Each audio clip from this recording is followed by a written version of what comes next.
천국은 멀리 있는 곳이 아니었다.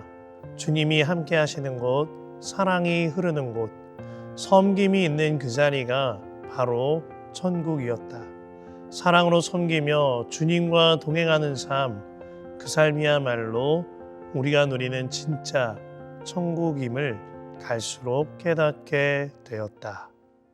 안녕하세요. 예수님과 동행하는 참 행복한 성탄절입니다.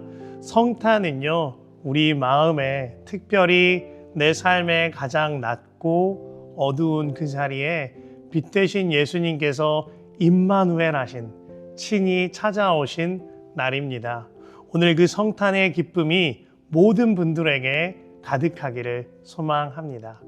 오늘의 예수동행 스토리의 주인공은요, 삶의 자리에서 임마누엘 하신 예수님 덕분에 하루하루 천국을 사시는 분이십니다. 아유, 감사합니다. 정말 주님의 모든 것이 은혜입니다. 집사님께서 최근에 책을 써서 내어주셨는데요.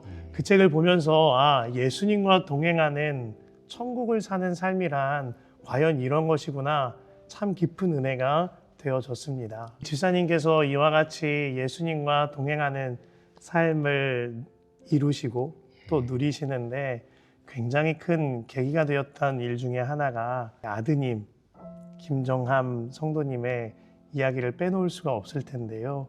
지금은 하늘로 떠나보내신 그 김정함 형제님의 이야기와 우리 아버지 되신 우리 집사님의 예수동행 스토리의 이야기를 조금 나눠주실 수 있나요? 사실 첫 아들이 태어났을 때 정말 너무 기뻤는데 점점 걷는 게 이상해 보이기 시작하더니 5살 때는 이제 진행성 근영양증이라는 그 불치병을 진단을 받게 됐습니다. 이제 아무리 운동을 시켜도 결국은 근육이 약해져서 초등학교 4학년 때는 이제 휠체어를 타게 되고 또 자기 팔조차 들어 올릴 수 없는 그런 지체장애 1급이 되어지는 그런 상황을 이렇게 경험하게 되었죠. 아들은 이제 그 근육병의 원인이 유전자 이상이다 보니까 유전자 연구를 해서 유전자 치료를 하고 그걸 통해서 이런 불치병을 고쳐서 하나님께 영광을 돌리겠다. 이제 그런 아들이 꿈을 갖게 됐죠. 그리고 서울대 대학원까지 들어가는 은혜를 하나님이 주셨죠. 그 즈음에 그 시간이 지나가면서 우리 아드님의 병세가 많이 악화됨으로 큰 고통을 지났다라는 글을 보았는데 그때 상황이 어떤 상황이었나요? 그리고 하루 간 그 다음 날 폐렴이 오게 됐습니다. 6개월 동안 정말 사선을 넘는 그 시간을 보냈고 이제 기적같이 퇴원을 하게 됐습니다. 그래서 저희는 이제 당연히 이제 몸을 좀 추스리면 다시 대학원 복학을 할 수 있으리라 이제 기대를 하고 아들도 그렇게 준비를 했는데 이 가래가 멈추지를 않는 거예요. 아들이 가진 꿈도 사라지고 지점장으로서 남편으로서 아버지로서 도저히 감당할 수 없는 그 무게를 느끼고 기쁨도 사라지고 평안도 사라지고 감사도 사라지는 우울증의 시작이 된 것이 아니었나 그런 생각이 당시 듭니다. 아들은 아마 저를 지켜봤겠죠. 아빠 기쁨으로 합시다 이 말을 어느 날 저한테 한 건데 저는 그게 주님의 음성으로 그때 다가왔습니다. 예수님과 동행하면 과연 이런 상황에서도 기뻐할 수 있을까? 그때부터 매일 제가 일기를 쓰면서 실험을 시작하게 된 게 이제 출혈이 반복되는 그 상황 속에서 하루에도 수십 번 감정이 오르락 내리락 할 수밖에 없는 상황인데 일기가 그때 했던 역할이 저의 영혼의 상태를 비춰주는 거울이었던 것 같아요.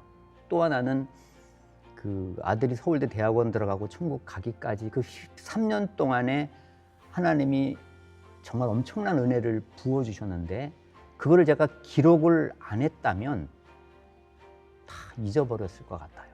그래서 은혜의 저장소 역할을 일기가 했고 또 그 일기 덕분에 이렇게 책이 나올 수 있지 않았나 그런 생각도 듭니다. 새벽에 일어나자마자 아들 가래를 빼면서 감사와 찬양이 내 입에서 흘러나오며 행복감이 밀려온다. 한때 감당하기 쉽지 않다고 탄식하기도 했던 고난의 한 북판인데 사는 것이 왜 이렇게 행복할까 생각해 보았다. 무엇보다도 24시간 주님을 바라보며 예수님과 동행하게 되면서 오늘 하루도 나와 내 가정의 왕 되신 주님, 아들의 건강과 생명, 그리고 내 가정과 삶 전부를 책임져 주시는 주님이 나와 하루 종일 함께하여 주신다는 사실이 든든한 확신으로 가슴 벅차게 다가오기 때문이다.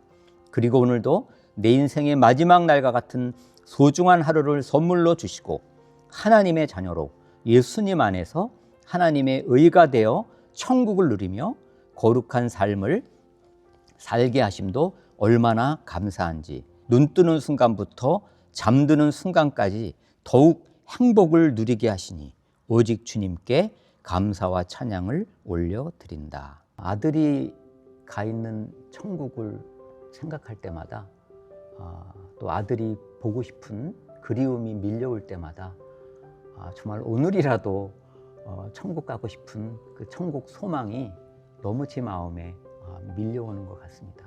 그런데 하나님께서는 그 천국 소망이 크면 클수록 내가 이 땅에 살아있을 이유, 그 바로 복음 전파의 사명, 그 하나님 나라의 사명에 하라는 마음을 주시는 것 같아요. 아들이 그리울 때마다 아들이 저에게 그렇게 이야기하는 것이 들려오는 것 같습니다. 아빠 사명 끝까지 잘 감당하고 오세요. 그 음성이 들리는 것 같아 정말 매일매일 오직 주님의 사명을 위해 살고 싶은 그런 갈망이 커집니다. 그 가운데 우리 정함 형제님께서 마지막 유언처럼 남긴 일기 한 편이 우리 집사님 평생의 결단이 되셨다라는 이야기를 읽어보았는데요. 예. 그 아드님의 마지막 일기를 나눠주실 수 있을까요? 복음이 나를 넉넉히 이기게 한다. 천국을 지금 이 고난 가운데서도 누리게 해주심에 감사할 따름이다. 정말로 내가 이 땅에 살아있을 이유, 복음의 사명을 위해 비록 여전히 근육병으로 살지라도 남은 생을 불태우고 싶다.